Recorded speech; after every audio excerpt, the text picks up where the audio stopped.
My name is Kimberly, and I'm 34 years old. I live with my husband, Mark. We both work at a company that was started by Mark's father. Even though he's retired now, Mark's father grew a small construction company into a business worth $2.5 billion. He made some bold decisions, like buying other construction companies, and people admire his great business skills. Mark took over the company after his father retired. He grew up being gentle and a bit spoiled. While Mark is kind, I sometimes think he's not decisive enough to be a good husband and company leader. Mark has said things like, "I'm not meant to be an executive, so I'll probably just be a figurehead president." That would be easier for me. He doesn't seem serious about running the company. We've been married for 5 years, but recently I've been unhappy with Mark's lack of drive. Unlike my husband, I believe I can make decisions well. When my father-in-law was active in the company, he seemed to value that about me and gave me important responsibilities.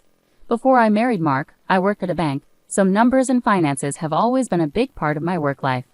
After getting married, I planned to be a full-time homemaker, but my father-in-law asked me to join the construction company. Once I started working there, my father-in-law included me in high-level meetings where we discussed how to manage the company. At first, other executives were surprised to see me there because I'm the founder's daughter-in-law, but they started to respect my opinions as I contributed thoughtful ideas. Mark, who was also an executive, never attended these meetings, and everyone, including my father-in-law, seemed fine with that. When I got home from these meetings, I'd often find Mark relaxing and watching TV. "Why weren't you at today's meeting? You're an important executive. You need to take responsibility," I asked him, frustrated. Mark responded without remorse, saying, "Even if I went, I wouldn't understand what's going on, and the executives prefer you anyway, so it's fine." He seemed to dismiss my involvement in the board meetings, perhaps finding it bothersome. Meanwhile, my father-in-law appeared to be grooming me to take over the company, teaching me everything about running the business. As someone new to managing a business, I found the work fulfilling and aimed to meet his expectations. About 2 years after I started attending meetings, my father-in-law retired completely. The executives started coming to me for important decisions, sidelining Mark. I thought this would motivate Mark to focus more, but instead he became even less committed. He would show up at the office in the morning but leave by noon, heading straight home. At home, he never mentioned work and seemed completely uninterested in the company. Meanwhile, I was getting more and more busy with increased responsibilities at work. After my father-in-law retired, the executives started relying on me heavily, and I was handling tasks similar to those of a CEO. The company was large, with many employees, and I worked hard to boost sales and profits for everyone's benefit.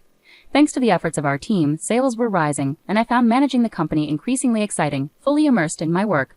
Meanwhile, Mark seemed to be losing interest in his job, and his presence at the company was dwindling. Our conversations at home became fewer, and our marriage started to feel strained. Then, one day, Mark came home and casually mentioned, "I bumped into your sister today, and we had lunch together."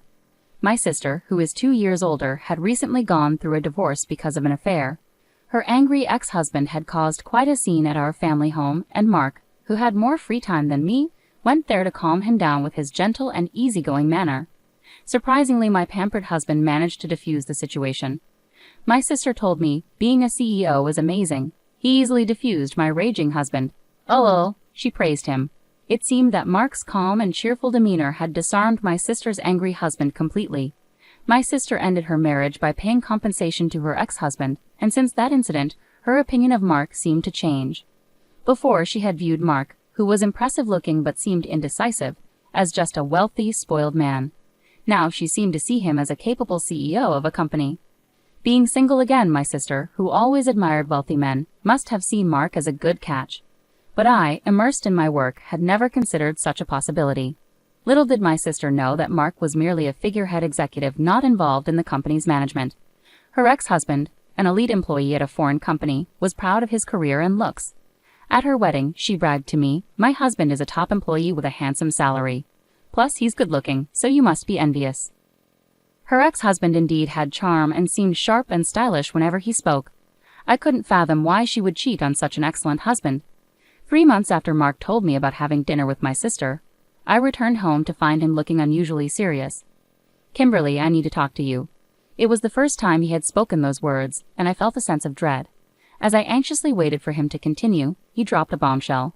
"The truth is, your sister is pregnant with my child, and I want a divorce." I was stunned by both the request for a divorce and the news of my sister's pregnancy. Shocked into silence, I couldn't respond, and Mark went on, "She wants to come over on her next day off to talk about everything, so please be prepared." Confused and trying to process everything, I asked him, "So you want to marry my sister?" Mark looked troubled as he answered, I don't really want to marry her, but with a child involved, we might not have a choice. Feeling frustrated with Mark's indecisiveness, I sighed and said, well, if there's a child on the way, we may not have a choice. Let's discuss this when my sister comes over. Seeing that talking to Mark wasn't getting us anywhere, I decided I would meet with my sister directly to figure things out. I had already decided to pursue a divorce, but I knew I needed to discuss the company's affairs with my father-in-law first. Despite being involved in the company as his daughter-in-law, divorcing would make me an outsider. The next day, I went to my in-law's house and told my father-in-law what Mark had told me. My mother-in-law, who was there, initially seemed pleased about the pregnancy news, but fell silent when my father-in-law gave her a stern look. It appeared she cared more about having a grandchild than the company's management. After some thought, my father-in-law smiled and said, Kimberly, you will continue to manage the company as you have been. Mark's situation is irrelevant to me. I'll handle it, so do what you think is best with him. Clearly, the company's management mattered more to my father-in-law than his son or a grandchild. Even though he was retired, my father-in-law still held sway in the company, and with the majority of the company's shares under his control, no executives dared to defy him. Besides, I found fulfillment in my work, so giving up now would have been a waste. With work matters settled, it was time to discuss the future with my sister. On her day off, my sister arrived at my house with a smug smile, saying, Poor Kimberly, you couldn't have a child. I'll compensate you generously. Haha, now leave this house immediately. She spoke triumphantly, looking pleased with herself. Meanwhile, my husband sat there quietly, not contributing to the conversation despite being the root cause of the problem. His indifferent expression frustrated me so much that I said, I agree to the divorce, but we also need to discuss compensation and divide our property. Let's bring in a lawyer to handle this properly. I never imagined you'd end up with someone like Mark. He doesn't compare to your ex. I added a touch of sarcasm as I spoke to my sister, who glared at me fiercely for a moment before regaining her composure. I finally get it. It's not about a man's appearance, it's about who he really is inside, she said, as if she had figured out my husband's true character.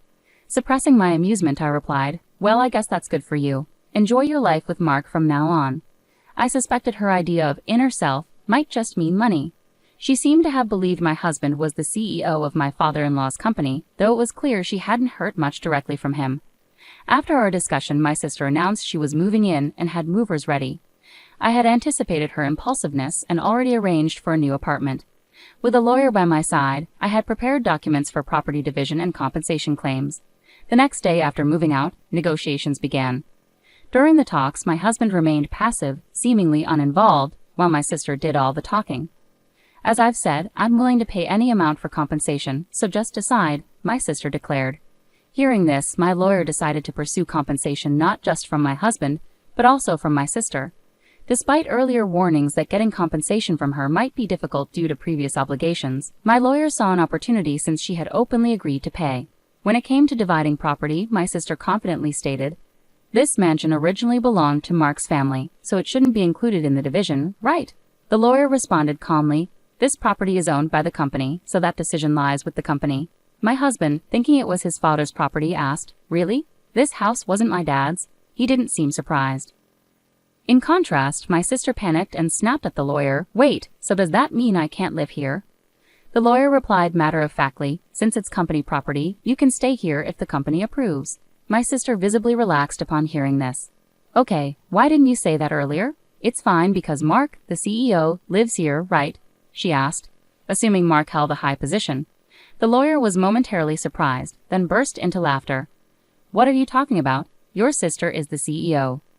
The lawyer continued to laugh, looking at my sister, who seemed shocked by the revelation. She immediately turned to my husband, exclaiming, Wait, Mark, you're not the CEO. Instead of responding, my husband looked troubled.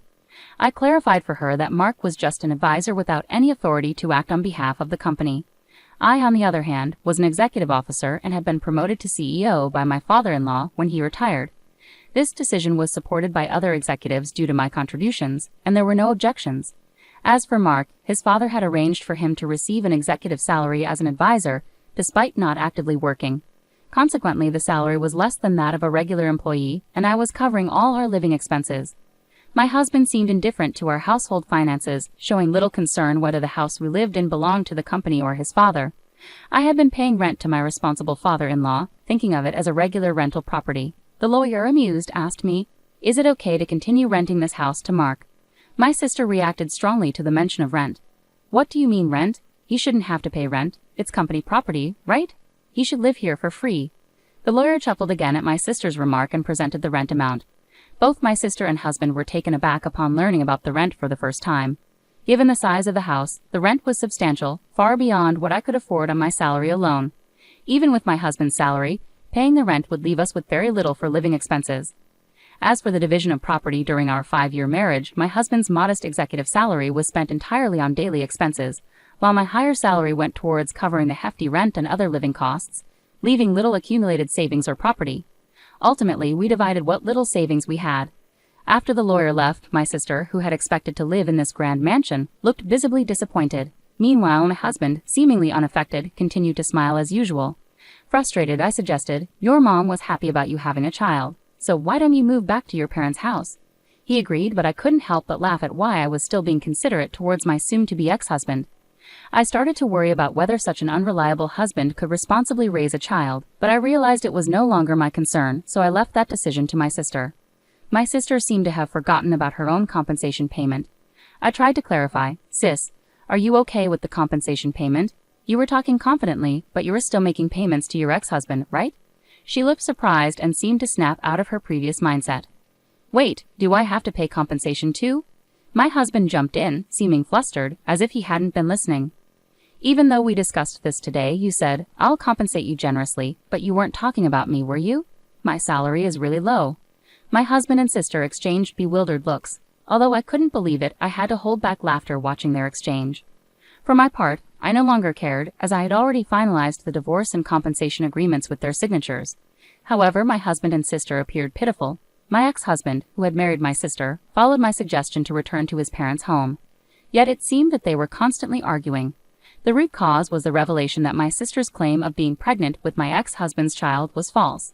His mother, who had anticipated an heir, was furious. His father, who had never been fond of my sister for taking my ex-husband away from me, reportedly never spoke to her again. As for the compensation, my ex-husband's father paid his share in full. However, my sister pleaded with her father-in-law to cover her compensation too. He angrily retorted, "You have no right to call me father." Disappointed and empty-handed, my sister fled from my ex-husband's family home, and has been missing ever since.